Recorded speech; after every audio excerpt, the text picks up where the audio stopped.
En 2006, il y avait un peu plus de 50 paires par jour. Je me suis retrouvé avec 20 paires par semaine.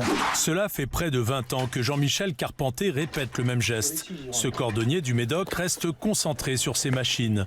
Et pourtant, il sait que ce savoir-faire artisanal risque de disparaître car son activité a fortement ralenti.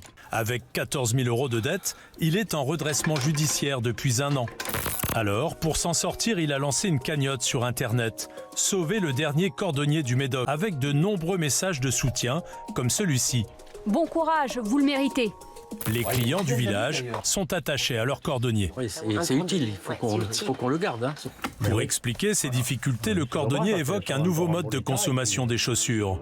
Certains sites affichent par exemple des paires à 17 € ou même 12 €, alors que réparer une paire dans sa boutique peut coûter 25 €, voire plus. Il y a la conjoncture qui fait que mais les gens ils achètent plus des chaussures sur des vide-greniers et sur des sites à 3 € la paire. Et après, préfèrent en racheter une paire que de faire réparer.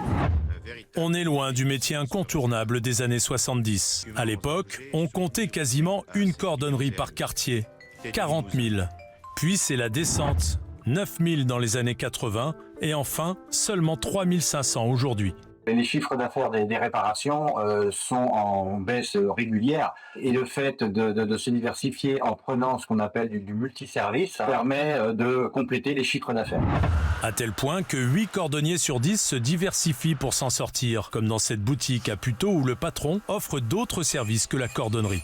Heureusement qu'on se diversifie avec les clés, les tampons, les plaques de voiture, l'immatriculation.